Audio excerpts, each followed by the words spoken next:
Та сонсооч. Хорвоо ертөнц танд ямар ч өргүү гэдгийг ойлго. Энэ бол миний хамгийн их хэлэх дуртай үгсийн минь нэг. Намайг төр амгалангийн төвшин жаргал гэдэг. Өөрийн бизнесийг эхлүүлж өдрөөс өдөрт өргөжүүлэн хөгжүүлэхийн тулд цуцталтгүй зүтгэж яваа нэгэн. Би энгийн нэг ажилчин гэр бүлийн хүүхэд. 10 жилдээ төгсөн амьдрал төл тавиад би манайхан хар ажил гэж нэрлэдэгтэй. Олон хүнд ажлуудыг хийж байлаа. Найз нөхдөөрөө нийлж мод ачих, вагонд бараач, ууланд мод бэлтгэх, барилга дээр ажиллах гээл.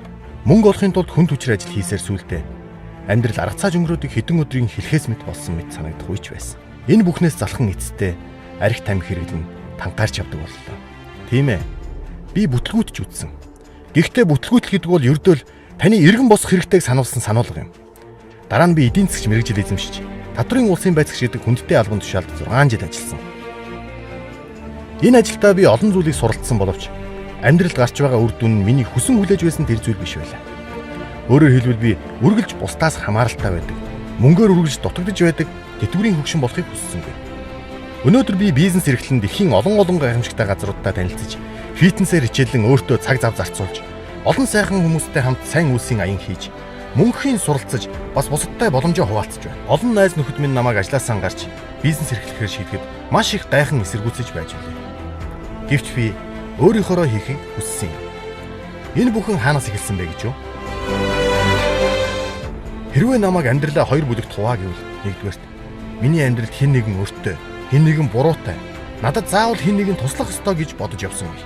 Харин хоёрдугаарт хорвоо ертөнц надад ямар ч өргүй гэдгийг ойлгосон үе гэж хуваагдах байх. Тийм ээ. Үнэхээр хэн ч танд өргүй, хэн ч таны амьдралаар амьдрахгүй, хэн ч таны өмнөөс хариуцлага хүлээхгүй, хэн ч таны өмнөөс өлсөж, уурлаж, өвдөж зовхгүй гэдгийг ойлгохдоо зэрэгцэн. Бүх зүйлийг би өөрөө хийж бүтээх ёстой. Би өөрийн амьдралынхаа эзэн нь. Би хувь заяагаа өөрийн гараар, өөрийн ухаанаар, өөрийн ураар бүтээгч нэгэн хэмээн сэтгэж эхэлдэг байна. Би 30 настайгаас эхлэн өөрчлөлтийн тухай бодож эхэлсэн.